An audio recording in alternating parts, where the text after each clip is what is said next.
Welcome to the fastest daf in town. Today we're Subas daf Yud Daled. We're going to begin on Yud Gimel Amid Beis, the very last line. Now, who oris for Sasso? So there was a man and a woman. They were engaged. The Asl committed Rabbi Yosef. So they went in front of Rabbi Yosef. He Amra, she said, Mine, that this child comes from him. Vahu Omer, and he said the same thing as we continue to Yud Daled Manav in, yes. Minoi, this child is for me. As Rashi says, Emes, Mimenihu, this is for me. So they're agreeing regarding this matter. So Rav Yosef, what is there to be concerned of in this situation? Chada taha kamoidi. They both admit there's no arguing over here. Va'odin, furthermore, ha'om Rabbi Yehuda omer Shmuel halacha Rabbi Gamliel. We said the halacha is like Rabbi Gamliel. Even if he didn't agree that this was his child, we hold like Rabbi Gamliel, and we believe her. So certainly we're going to have nothing to worry about here. And then there's the Aleph, which is the Hagah. It says, Vaha kilo moda mi machsher. So then he says, is it true that if, let's say, he did not admit, would we still say that this child is kosher? Sambalei Abaye Vaha kilo moda machsher Rabbi Gamliel. You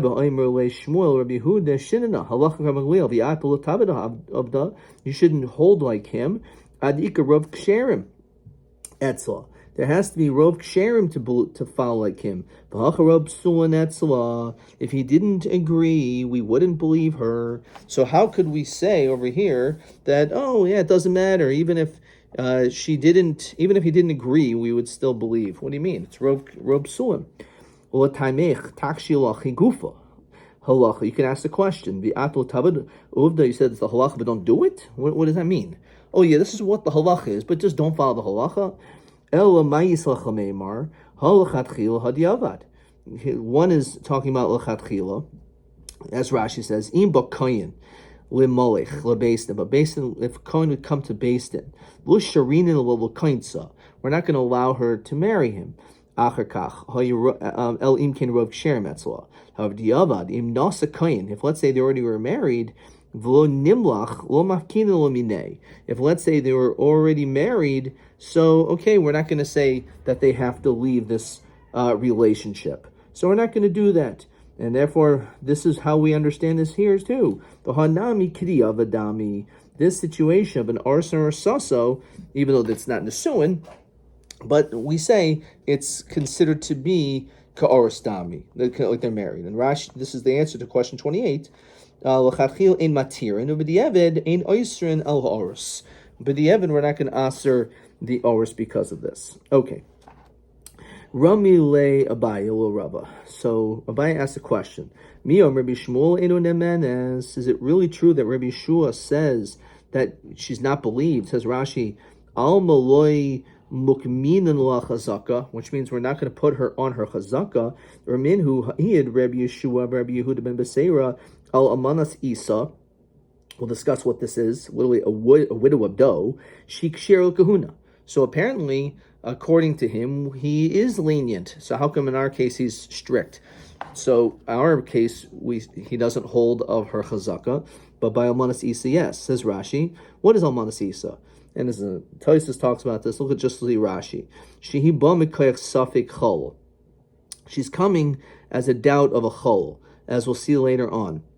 Shenitma ba safek chol. She became tameh by a safek chol, kagon. Shezarik bal imay harishan laget, that the mother, his mother, her husband threw her a get. Savik karvlo, suffer karvla. So we weren't sure whether or not her mother was actually divorced. Umes, and then the man dies. So obviously now the mother is free either way. But nimsa zu savik garusha savik almana. We don't know if she was divorced or widowed. Vanasa kohen, and then she married a kohen. V'hod mimenu ben, and then she gave birth to a boy. Zeu savik chol. This is a case of how we can have a suffix chol. And on this, Rashi says, "V'heyed al almanasoi shalzeh." On the almana of this man who is a suffix chol, she kshera. that we say that she's kosher. Alma mukmin la chazaka. We put her on her chazaka. Ramrinan al tafsilenu lazu misafik. Even though it's a suffik halal, but we're not going to passel her b'safik. Koimer shema bal chol haya. Again, there's a chance that her husband was a chol to passel her. We're not going to do that. So the question is, so why in this case is he lenient and elsewhere he's not? So Amalei Hachi Hashta. You can't compare these two cases. Hassam over there, Isha Nises, Bodekas Venises. So when a woman gets married, she's boidik, she investigates the matter, says Rashi. V'yesh Leimer, we could probably say Shabadka Achar Eisen Gerishin. She looked after the divorce situation. V'hugad Lad Shekar V'lo. And it was told to her that she was the get was actually closer to him, Hayu. V'onis Garsha Klal. And she actually was never divorced. But Almana Hayisog Shelakayin. And therefore the mother was actually, when her husband died, she was free because she's a widow, an almana, not because of gerushin. It wasn't a good get, and therefore an almana is allowed to marry kayin. So therefore, the product of this child is not of this relationship is not a chol, and therefore because of that she was baidik, and therefore this is the reason why we're lenient in this situation regarding to this woman. However, hacha isha mazana bodekas mazana. Over here we're talking about znus. They're not baidik. Amar Rabbi the Rabbi Yeshua kasha. So you had a question on Rabbi Yeshua, so we answered it. We explained the difference between a woman who's boidekas v'nises, but you can say the same question on Rabbi Gamliel. V'akatani seifa, it says later on, Omer lehen Rabbi Gamliel, kiblanu eduschem, that we will accept the testimony. Abuman Nasa, what should we do? Shar gaz Rabbi Yochanan Zakai shlu l'hoyishim based in al-kach. That he says that we are not allowing to matter her to the kahuna. Because when it comes to kohanim, we're usually more strict, and we distance and we do not bring her close. So we see by this almanas Isa, she's not believed. So Rabbi Gamliel normally is lenient. For some reason, when it comes to almanas Isa, he's strict. Now, again, according to Rabbi Yeshua, it was the opposite. Normally, Rabbi Yeshua says, we're strict. However, when it comes to Almanas Isa, because she's boidekas v'nises, we're lenient. So why would Rabbi Gamliel say you're strict when it comes to Almanas Isa? You would think Kal v'chomer you should be lenient. So how do we answer Rabbi Gamliel? El Amar Rabba, Rabbi Gamliel, Kasha, Hasam Bari, Hacha Shema. Because in our case, she's a bari. She's saying, this is my situation, therefore we believe her. However, in this case of Almanas Isa, she has no idea the status. It was a suffix, karvlo, suffix, karvla. She doesn't know. And therefore, because of that, we're strict. Rabbi Yeshua, Namu, Lokasha, Hasam, Chad Sveka, Hacha, Trey, Sveke. In one case, there's only one suffix. Our Mishnah says Rashi, suffix nivel l'kasher, suffix nivel apostle. We don't know, was she nivel to a kasher to apostle? But over here, there's two sveikos. This is, again, difficult exactly what this means, that the two sveikos, this is how Rashi learns it. When it comes to Almanas Isa, imo shel suffix chol zeh, bon noilad, ha-suffix, he atzmo nesra el mesafik, v'zu sheba machmas bina, karle sveika. So, basically, because, as we said, the mother herself is a suffix, because we don't know if she was divorced or a widow. So her relationship itself, whether she was allowed to get married to a Kohen, was a suffix. And therefore, also, the child is also going to be a suffix. It says Rashi a few lines down, let's say they die within the 3-month span, and she gets married to a Kohen within 3 months. And she gives birth to this kid. Savishu ben Tisha Rishon v'kosher. Maybe it's a suffix that is a 9-month-old to the first one, and it's a kosher because she was married improperly. Even if she was divorced. She was pregnant before the get. Or get, who Yisrael below Kohen. The suffix ben Shivlachar, and maybe this child is from the new marriage. So this is another interpretation of how it's a sfeik sveika, because we're talking about, again, that she was pregnant and she got married within the 3-month span, which you're really supposed to wait 3 months before you get remarried, and therefore we don't know the status of this child, it's from the first to the second. So Hilchot says, the Gemara, Rabbi Gamliel olam lebari.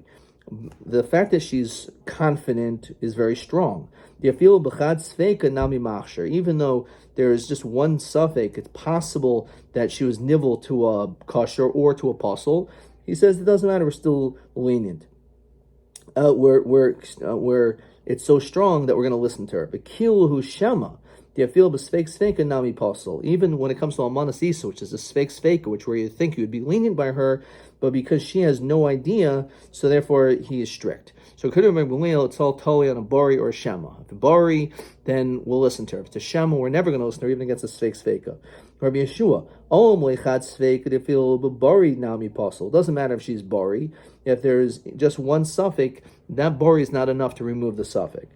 But kile sfeika, like by a case of Almanas Isa, feel b'shema nami machsher, even in the situation where she's unsure, but since it's a sfeika or lenient. Tanobanan. So Ezu Almanas Isa. What exactly is this case of Almanas Isa? Kol she'ein ba lo mishum mamzus. We're talking about there. It's not a possibility of being a mamzer. Lo mishum nesinas, lo mishum avdi malachim. Says Rashi, El Safik Chol Lavadoy. As we said, it's a suffix whether or not this child is a product of a chol. Again, because we don't know Safik Karvlo, when the get was thrown, whether or not she was a Gerusha, or then this man died afterwards, is she an Almana? If she was an Almana, then she's allowed to marry a Kohen. She's a Gerusha, she's not. So that's what it's referring to when it comes to Almanas Isa. Amra Meir, as we continue to Yud Dalad Amid Beis. Shamati, I heard that Kol She'ein Bo Echad Mikol Elu. Anyone who does not have any of these categories, says Rashi, L'kamei Parech Hainu Tanakama, this is going to sound just like we said before, then Masin L'Kahuna, then she's allowed to get married to Kahuna, based on this Sfeika. Rav Shimon ben Elazar Omer Mishum Rav Meir, V'chein Hay Rav Shimon ben Menasi Omer Kedavarev. That he says the same thing. Now, Ezu Almanas Isa, Kol Shenitma Ba Safik Chol. As we said, it's where there's a mixture, a confusion that maybe this child is the product of this relationship. Maybe the mother was divorced and she married a Kohen, which makes the child a Chol. So this child is a Safik Chol. So therefore, in this relationship now with this Safik Chol, we're going to say that this woman is now going to be puzzle. So Makirin Yisrael Mamzerin Shibinehem, we say we recognize the Mamzerim among us, as Rashi was Safik Mamzer Yeshachal Hachsher. And therefore, if it's a suffix when it comes to a mamzer, interestingly enough, we're going to be machsher, because usually people know if someone's a mamzer. If you don't really know definitively, then it's probably not a mamzer. Ve'ein makirin chalom shebenehem. People don't recognize chalom so well, and therefore, when it comes to a suffix chol, there is more of a reason to apostle. So, which again, it's interesting. It's almost counterintuitive. But when it comes to a mamzer, because it's so strict and everyone knows about it, if there's a doubt of a mamzer, we're actually more lenient. However, when it comes to a safek chol, because generally people don't know so much about the status of a person's a chol, not a chol, that's not as well known or discussed. So therefore, in that situation, we'll apostle. Omer Mar, Ezu Almanas Isa, Kol Shein Bo Lo Mishum Mamzer, Lo Mishum Nesinas, Lo Mishum Abim Lach, as we said before. Chachol kosher, which is mashma, because of a suffix chol, we're going to say it's kosher. Maishna hanach deraisa, chol nami deraisa. So why do we make a distinction? If when it comes to all these other things, they're din deraisa, so why are we lenient when it comes to a chol? Vasu. Furthermore, Omer Meir Shemaiti Kol Shein Bo Echad Mikol Elu Masin L'Kahuna. So Hainu Tanakam, as we said, it sounds like the same thing that he matters in Almanas Isa. Basu. And furthermore, Rav Shimon Elazar Omer Mishum Rav Meir V'chein Hay Rav Shimon Menasi Omer Kedavarav. He says the same thing, and he quotes Ezu Almanas Isa Kol Shenitma Ba Savichol, a situation where it's not recognizable the status of whether or not this person is a chol. So makirni so mamzerim shebenehem, and that's the reason why we're lenient by mamzerim. Vein makrim cholom shebenehem. That's why we're strict. I b'ha amrid reisha chol kosher. But you just said that a chol is kosher. So if a chol is kosher, so why are you telling me? Oh, actually, because people are not makir chololim, so therefore we have to be more strict, and it's possible. How could we say chol is kosher? So Rav Yochanan mamzer savech v'chol sheisek iminayu. So now the Gemara explains. It depends in the following situation. If you have a mamzer who is savech, in other words, that person is protesting, screaming, saying, no, it's not true, I am in fact not a mamzer. Or you have someone who is accused of being a chol, but they're silent. So Tanakama Savar, Ko Pasul, the Karuba, Vishasik, Pasul. Anytime someone is called apostle and you're silent, that usually proves, in fact, that you are invalid. V'hachi karma Tanakama. Ezo almanas isa, kol shein ba lo shtuk amamzus, lo shtuk nesinas, lo shtuk avdi malachim, lo shtuk chol. He puts them all together. He says that in a situation where a person is not silent, then we will not assume that that person is invalid. However, if you are silent, your silence is deafening to the point that it sounds very clear that, in fact, you must know something about your invalidation. Those individuals are pasul to kahal. That's the reason why maybe we'll be strict when it comes to them. When it comes to a shasuk chol, kosher. Because he's mutter to come to kahal anyway, the fact that he's quiet, so it's not necessarily is it approved. And the reason why he's silent, this chol, or sabi chol, by the accusation of being a chol, he doesn't care. If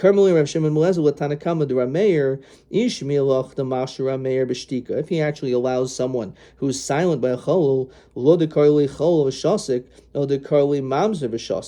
he should be called like a mamzer v'shasik, who in that situation, he's also kosher. Behind the shasik, savar mamzer kol islay. He'll say, when it comes to a mamzer, he'll say, listen, I'm not a mamzer, I don't even have to speak up, because if in fact I was really a mamzer, then people would know about it. So there's no reason I need to even protest about that. Of a mamzer v'soiveach. However, let's say he starts screaming, chol v'shaisik pasul, v'hai de ishtik savar he says it's good enough. It's enough that I'm not entering into the kahal. So it's an interesting twist. That's very possible that the reason why this person is screaming is for the other reason. It says Rashi Rameir Chol Shosaku the apostle. Why he's silent to sever mistayed or mafkili makahal. V'imani saveach. If I start screaming, yachrizo lavi yavada psuli bebor, then they'll definitely know I'm apostle. Avol shosik mamzer kosher. If mamzer is quiet, the high the shosik sever hakol yodim she'eni mamzer. To makir Yisrael mamzer shebenehem. So it's so ridiculous, the statement that's being said, that I don't even need to protest, because it's an obvious thing. People would know about it. So when a person is accused of something so outrageous, so then you no longer have to speak up, and therefore you're going to be believed. Tani chada Rabbi Yossi Omer shasik mamzer kosher, shasik chol pasul. For tani either shasik chol kosher, shasik mamzer pasul. So which one is it? So lokasha ha tanakam li the Rameir, ha the Rab Shimon Elazar li the Rameir. So again, it depends on how you look at it. Will depend on what the din is. We're going to stop there. TB 29. Ma hasvara lahaksher chol shaisik. What is the logic in saying that a chol who's quiet is kosher, afal pi shemamzer shaisik pasul? A mamzer who's quiet is pasul, because a chol shaisik mishum dul ivchaslei, he doesn't care. To a pasul kahal, you're not pasling him to entering into Kal Hashem. Mashen kain mamzer. But when it comes to a mamzer, that already is much more of an accusation, and therefore for that, the fact that he's silent is in fact a problem. Alternatively, he could say, no, the reality is I'm not really concerned, because when it comes to a mamzer, people would have known about it. So the fact that people are accusing me of such a thing really doesn't mean anything. So therefore, depending on how you look at it, will depend on the din, what the halacha is regarding a mamzer or a chol, whether they protest or they are shaisik, they are silent. Ad kan.